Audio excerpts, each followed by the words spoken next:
So WhatsApp guys, কেমন আছো সবাই? আশা করি সবাই খুব ভালো আছো। র্যান্ডম অ্যানিমেশনকে আমরা জমজমাট করতে চলেছি, আর এর জন্য আমরা র্যান্ডম অ্যানিমেশনে বেশ কিছু সিরিজ আনতে চলেছি। এখন থেকে র্যান্ডম অ্যানিমেশনে অনেক ভিডিও আসবে। যেমন একটা সিরিজ শুরু হয়েছে হলিউড সাইফাই সিরিজ, যেটা ওয়ান থেকে কন্টিনিউ করবে, আর এই সিরিজটা আমি কন্টিনিউ করবো। এটা হচ্ছে জাপানিজ এনিম যারা পছন্দ করো। জাপানে নতুন একটা এনিম সিরিজ এসেছে যেটা নাম হচ্ছে চেইনসো ম্যান, এবং সেটা ব্যাপক আলোড়ন সৃষ্টি করেছে পুরো দুনিয়াতে। আর আমরা বাদ যাবো কেন, সেজন্য আমরাও এটা স্টার্ট করছি। মানে এখন থেকে এই সিরিজটা এখানে দেখতে পারবে তোমরা। আর তাছাড়াও র্যান্ডম অ্যানিমেশনে যে নর্মাল ভিডিওগুলো আসতো সেগুলো তো আসবেই। তবে তারপরেও তোমাদের একটা কথা বলে রাখছি, যদি মাঝে মাঝে এরকম হয় যে দুই একটা এপিসোড আমার অন্যকে দিয়ে চালাতে হবে, আমারও তো বিশ্রামের প্রয়োজন পড়ে, তখন ওই পর্বটা তোমাদের মেনে নিতে হবে। বাট নর্মালি আমি চেষ্টা করবো এটার ভয়েস দেওয়ার জন্য। তো যাই হোক, জাপানিজ সিনেমার কিছু থিওরি আছে বা কনসেপ্ট আছে, যেমন ওদের শয়তান হিসেবে অ্যাটাক অন টাইটানে দেখেছিলাম আমরা মনস্টার বা জায়ান্ট, তারপর ডেভিল থাকে, পিশাচ থাকে। তো সেই হিসাবে এই সিনেমাটা হবে হচ্ছে ডেভিলের। তো কথা না বেড়ে চলো আমরা এই সিনেমার মূল কাহিনীতে যাই। তো চেনসোর এই কাহিনী শুরু হয় 1997 সালের জাপানে থেকে, যেখানে সিনেমার শুরুতে আমাদের এই সিনেমার মেন ক্যারেক্টার ডেনজিকে দেখতে পাই, যে একটা অদ্ভুত স্বপ্ন দেখছিল,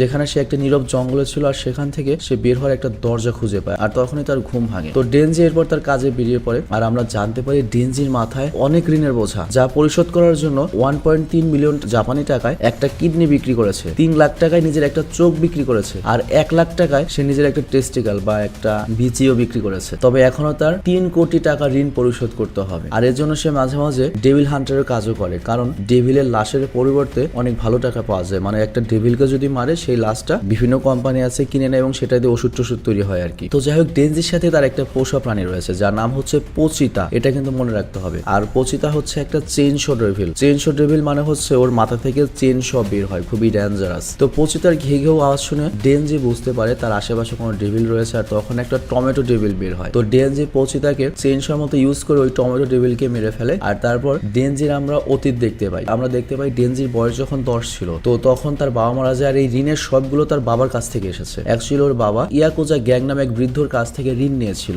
আর সেই ঋণ সে পরিশোধ করতে অক্ষম ছিল, যার কারণে ভয়ে সে আত্মহত্যা করে। আর এর ফলে ওই ঋণের সকল বোঝা ডেনজির ওপর এসে পড়ে। তো যেদিন ডেনজির বাবাকে দাফন করা হয়েছিল, সেদিন ওই বৃদ্ধ আসে এবং ডেনজিকে বলে কালকের মধ্যে 7 লাখ টাকার ব্যবস্থা কর, তা না হলে তোকে আমি টুকরো টুকরো করে ফেলবো। তো এই জন্য ডেনজি করে কি কিডনি, চোখ এবং একটা বিচি বিক্রি করে। তো যাই হোক, বিষয়টা অতখানি হাস্যকর নয়, খুব কষ্টকর। মানে ডেনজির অবস্থা দেখে একসময় তোমার খুব খারাপ লাগবে, মায়া হবে ওর জন্য। তো ওই ভিলেন যখন ওখান থেকে চলে যায়, ডেনজি যখন তার বাবার কবরের কাছে একা ছিল, তখনই একটা চেইনসো ডেভিল আসে। তো চেইনসো ডেভিলকে দেখে ডেনজি প্রথমে ভয় পেয়ে যায়, কিন্তু পরে সে দেখে ওই চেইনসো ডেভিলটাও আহত, মানে কিছুক্ষণ পরে হয়তো মারা যাবে। তো ডেনজি তখন একটা সিদ্ধান্ত নেয় যে একে অপরকে সাহায্য করবে। তো ডেনজি শুনেছিল যে মানুষের রক্ত পান করলে ডেভিলটা শক্তিশালী হয়। তো ডেনজি তখন হাতে গিয়ে দিয়ে একটা কন্ট্রাক্ট করে, আর এখানে উল্লেখ্য তুমি ডেভিলদের সাথে এইভাবেই কন্ট্রাক্ট করতে পারবে। এই সিনেমার কনসেপ্টটা এরকমই। তো কন্ট্রাক্টটা হচ্ছে সে তার রক্ত দিয়ে পোচিতার প্রাণ বাঁচাবে, আর এর বদলে সে ডেনজিকে হেল্প করবে ইয়াকুজার হাত থেকে বাঁচতে, মানে টাকা ম্যানেজ করতে। তো সেদিন থেকে ওরা একসাথে রয়েছে। আর পরের দিন আমরা দেখি ডেনজি পোচিতার সাহায্যে সর্বপ্রথম একটা ছোট্ট ডেভিল মেরেছিল, আর তখন সে ইয়াকুজাকে বলে আমাকে একটা ডেভিল হান্টার হিসেবে হায়ার করে নিন, আমি ধীরে ধীরে আপনার ঋণ এভাবে ডেভিল মেরে শোধ করে দেবো। আর যেহেতু ডেভিলদের দাম ব্ল্যাক মার্কেটে অনেক ভালো, তাই ইয়াকুজাও রাজি হয়ে যায়। আর এরপর সিন বর্তমানে আসে, সেখানে ওই বৃদ্ধা আসে এবং বলে ব্ল্যাক মার্কেটে এই টমেটো ডেভিলের দাম 4 লাখের কাছাকাছি, তবে তোর ম্যানেজমেন্ট ফি এবং বাকি কস্ট কেটে তোকে আমি 70,000 দিতে পারবো। তো এরপর 70,000 মতো টাকা পায়ও, আর তারপর পানির বিল এবং বাকি খরচ মেটানোর পরে ডেনজির কাছে মাত্র 1800 টাকা অবশিষ্ট থাকে। মানে ওই লোকটা ডেনজিকে চুষে খাচ্ছে। ডেনজি কিন্তু অনেক টাকা কামায়, কিন্তু ওই পুরো টাকা ওই লোকটি বিভিন্ন খরচ দেখে নিয়ে নেয়। তো ডেনজিকে 4 লাখের মধ্যে থেকে মাত্র 1800 টাকা দেয়। কত খারাপের খারাপ, আয়কর আমলের জমিদারদের চেয়ে খারাপ। তো যাই হোক, ডেনজিকে 1800 টাকা দিয়ে পুরো মাস চলতে হবে। তো ডেনজি পোচিতাকে বলে আজও ডিনারে আমাদের জাস্ট একটা রুটি খেয়ে কাটাতে হবে। তবে এত বছর অভাবে কাটানোর পরে ডেনজির কাছে এটা কোনো ব্যাপার ছিল না। আর তখনই ইকুইজার একটা মেম্বার ডেনজির কাছে আসে এবং ওকে মজা করে, ওকে বলে তুই যদি আমার এই পুরা সিগারেটটা খেতে পারিস তাহলে আমি তোকে 100 টাকা দেবো, মানে টিটকারি করে। তো ডেনজি তখন ওই সিগারেটটা নিজের মুখে রেখে দেয়। অনেক কষ্ট হয়, কিন্তু এর বিনিময়ে সে ওই মেম্বারের কাছ থেকে 100 টাকা পায়। মানে বুঝতেই পারছো কত কষ্ট। তো এরপর আমরা দেখি পোচিতা ডেনজি জঙ্গলের একটা ছোট্ট শেডে যায়, এখানেই তারা থাকে। আর আমরা তাদের দুজনকে একটা রুটির স্লাইস খেতে দেখি। তো এত বছর অভাবে কাটানোর পরে ডেনজির কাছে এটা তেমন কোনো ব্যাপার ছিল না। আসলে ডেনজির কোনো সোশিয়াল লাইফও নেই। সে মনে করো যে মানুষজন থেকে সম্পূর্ণ বিচ্ছিন্ন। তার একমাত্র বন্ধু হচ্ছে পোচিতা। আর কিছুক্ষণ আগে ডেনজি জানতে পেরেছে যে রুটি আসলে শুকনা খাওয়ার জিনিস নয়, এটার মধ্যে জ্যাম লাগিয়ে খেতে হয়। তো তাদের দুজনের কাছে একটা মাত্র স্বপ্ন, তারা একদিন এই রুটিতে জ্যাম লাগিয়ে খাবে। কিন্তু ডেনজির ঋণের বোঝার কারণে সে নর্মাল লাইফ কাটাতে পারবে না। তার মানে সে হচ্ছে ওই সারা জীবন এই রুটি খেতে হবে এবং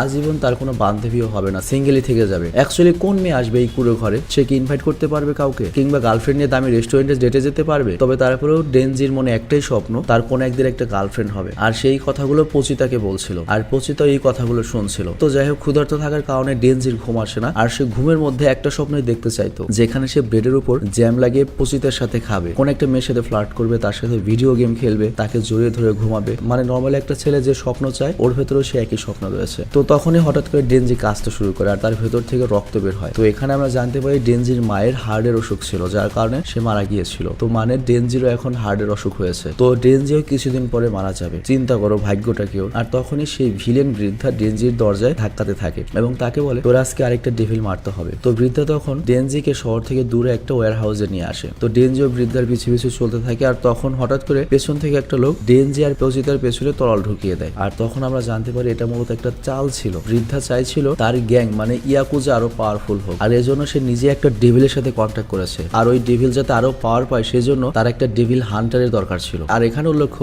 যে ডেভিলের সাথে ওরা হাত মিলিয়েছে এটা মূলত একটা জম্বি ডেভিল ছিল। সেই ইচ্ছাগুলো যে কোনো মানুষকে জম্বি বানাতে পারতো আর জম্বিদের নিজের ইশারায় কাজ করাতে পারতো। তো এজন্য ইয়াকুজার যে লাভটা হবে ওই ডেভিলের সাথে হাত মিলিয়ে সেই জম্বিদের নিজের কাজে ব্যবহার করতে পারবে। কিন্তু এখানে আমরা জানতে পারি ওই ডেভিলটা হান্টারদের ঘৃণা করতো। তো এজন্য সে আমাদের নায়ক ডেনজির কাছ থেকে শক্তি তো নেয়, কিন্তু তারপরেও তার যত জম্বি ছিল তাদেরকে অর্ডার দেয় ডেনজিকে টুকরো টুকরো করে ডাস্টবিনে ফেলে দিতে। তো এরপর যা হয় জম্বিরা ডেনজির উপর আক্রমণ করে। ডেনজি সেখান থেকে পালানোর চেষ্টা করে কিন্তু সে আহত, কিন্তু কোনো লাভ হয় না এবং আমরা দেখি সকল জম্বি ওকে বারবার ছুরি আঘাত করে। আর তখন ডেনজি মারা যাওয়ার আগে একটা কথাই ভাবে, আমি তো কখনো ধনী হতে চাইনি, শুধু একটা নর্মাল জীবন চেয়েছিলাম, নিশ্চিন্ত জীবন কাটাতে চেয়েছিলাম, সেটাও হয়তো আমার কপালে ছিল না। আর এইভাবেই ডেনজি মারা যায়। আর এরপর জম্বিরা ডেনজি আর পচিতাকে টুকরো টুকরো করে ডাস্টবিনে ফেলে দেয়। তো ডেনজির মৃত্যু হয়ে গিয়েছিল, পচিতা প্রায় মরে যাচ্ছিল, কিন্তু তখনই ডেনজির মুখ থেকে এক বিন্দু রক্ত পচিতার মুখে এসে পড়ে। এর ফলে পচিতা আবার জীবন্ত হয়ে যায় আর পচিতা ডেনজির সাথে কাটানো সেই মুহূর্তগুলো মনে পড়ে যে তারা কত কষ্ট করেছে কিন্তু অনেক আনন্দ ছিল। আর তখন পচিতার আরো মনে পড়ে এক্সট্রা টাকা রোজগার করার জন্য ওরা যখন গাছ কাটতো তখন ডেনজি পচিতাকে বলেছিল আমি হয়তো একদিন ডেভিলদের সাথে লড়াই করতে গিয়ে মারা যাব, আর তারপর হয়তো পচিতা তুই ক্ষুধায় মারা যাবি, আর নয়তো কোনো ডেভিল হান্টার তোকে মেরে ফেলবে। কিন্তু আমি শুনেছি কিছু কিছু ডেভিলের মধ্যে এমন পাওয়ার রয়েছে যারা মৃত মানুষের শরীরের উপর রাজ করতে পারে, মৃত মানুষের শরীর কবজা করে নিতে পারে। তো আমি যদি মারা যাই, আমি মারা যাওয়ার পরে আমার শরীরটা তুই কবজা করে নিবি, যাতে এই পৃথিবীতে তুই মানুষ হিসেবে বাঁচতে পারিস এবং নর্মাল একটা জীবন পাস। তো পচিতা সেই কথাটা মনে পড়ে এবং বর্তমানে সে এমনটিই করে এবং সে করে কি ডেনজির বডির সাথে নিজের বডি যুক্ত করে। আর তখনই আমরা দেখি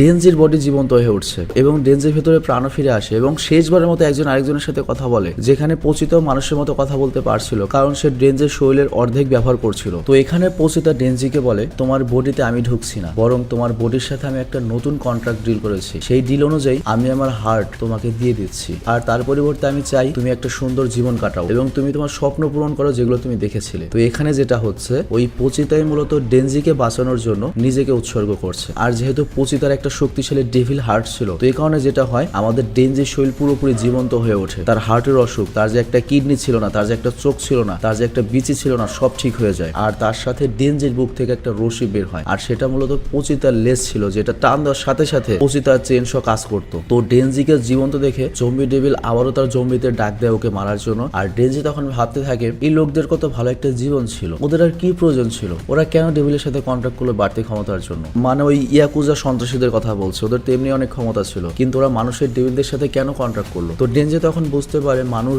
যা পায় তাই তার কাছে কম মনে হয়, তো এর মানে হচ্ছে মানুষ কখনো সন্তুষ্ট হয় না। তো এর জন্য ডেনজি তাদের দোষ দেয় না, কিন্তু যেহেতু এরা ডেনজির স্বপ্নের মাঝখানে দাঁড়িয়ে রয়েছে, মানে ডেনজি যদি তার স্বপ্ন পূরণ করতে চায়, পচিতার স্বপ্ন পূরণ করতে চায়, ওদেরকে মারতে হবে, তা না হলে ওরা ডেনজিকে মেরে ফেলবে। এর জন্য ডেনজি সিদ্ধান্ত নেয় ওদেরকে সে মেরে ফেলবে। তো সেই হিসেবে ডেনজি তার রশি টানে, কিন্তু ততক্ষণে আমরা দেখি সকল জম্বি এসে ওকে নিচে ফেলে আটকে দিয়েছে। আর তখনই একটা চেন শ চালু হওয়ার আওয়াজ আসে।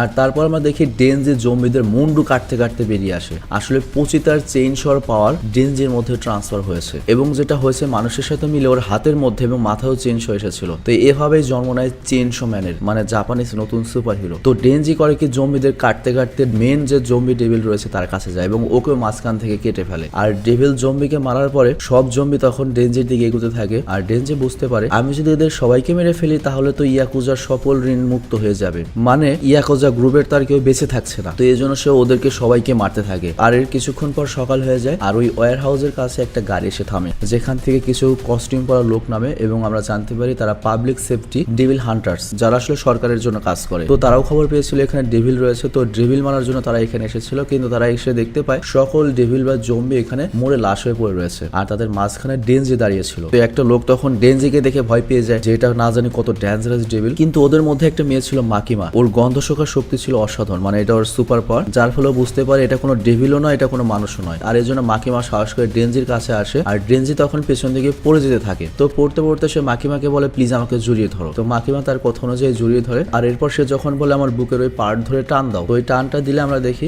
ডেনজির শরীর থেকে ওই চেনশো পার্ট উধাও হয়ে যায় এবং সে আবার মানুষের মতো হয়ে যায়, কিন্তু সে পড়ে যায়। আর তখন মাকিমা ডেনজিকে দুটো অপশন দেয়, মানে ওই মেয়েটি ডেনজিকে বাঁচানোর জন্য দুটো অপশন দেয়। প্রথমটা হচ্ছে ওকে ডেভিল হিসেবে মেরে ফেলা হবে, নয়তো মাকিমার পোষা প্রাণী হিসেবে মাকিমার কাছে থাকতে হবে। তো ডেনজির অনেক স্বপ্ন রয়েছে, পচি তার নিজে মরে ডেনজিকে বাঁচিয়ে দিয়ে গিয়েছে, ওর স্বপ্ন পূরণ করতে হবে। তখন ডেনজি বলে আচ্ছা যদি আমি তোমার পোষা হই তাহলে আমি নাস্তায় কি পাবো, আমি কি খেতে পারবো? এতে মাকিমা ভেবে বলে আমি তোমাকে বাটার আর জ্যাম লাগানো ব্রেড, সালাদ, কফি আর মিষ্টি জাতীয় কিছু খাবার দেবো। এই কথা তো ডেনজির কাছে ছিল স্বপ্নের মতো এবং সে দ্রুত মাকিমার পোষা প্রাণী হওয়ার জন্য রাজি হয়ে যায়। আর এখানেই প্রথম এপিসোডটি শেষ হয়ে যায়। তো যাই হোক এই এপিসোডের টাইটেল নাম ছিল হচ্ছে ডগ অ্যান্ড চেইন শ। আর এখানে ডেনজি এবং পচিতা দুজনকেই এই এপিসোডে রিপ্রেজেন্ট করা হয়েছে। অ্যাকচুয়ালি পচিতা ছিল হচ্ছে কুকুরের মতো আর তার কাছে একটা চেইন শ ছিল, আবার এখানে ডেনজির কাছেও চেইন শ রয়েছে, কিন্তু লোকজনও তাকে কুকুরের মতো এখন ট্রিট করবে কারণ সে কিন্তু পোষা প্রাণী হতে যাচ্ছে মাকিমার। তো এই এপিসোড দেখে আমি যেটা বুঝলাম জাপানিজরা অ্যাকচুয়ালি একটা মাল, ওরা কই থেকে কই একটা কনসেপ্ট এনে কিভাবে একটা স্টোরি দাঁড়া করায় সেটা সত্যি অবিশ্বাস্য। তো যাই হোক এটা এমন একটা কনসেপ্ট এমন একটা স্টোরি হতে যাচ্ছে যেটা আমার মনে হয় তোমাদের অনেক পছন্দ হবে। পার্সোনালি আমার তো দেখার আগ্রহ যাচ্ছে এরপরে কি হবে, মানে আমাদের মেন নায়ক একটা পোষা প্রাণী হয়ে গেল, সাধারণ মানুষ থেকে চেইনশ ম্যান হয়ে গেল। এরপর সে কারদের জন্য কাজ করবে, শত্রু কে থাকবে, ভিলেন কে থাকবে, কি ধরনের ফাইট হবে, কি ধরনের কাহিনী হবে, খুবই আগ্রহ লাগছে। তো যাই হোক এটা আমরা কন্টিনিউ করবো এখন থেকে। ভালো থেকো, সুস্থ থেকো, টেক কেয়ার, আল্লাহ হাফেজ।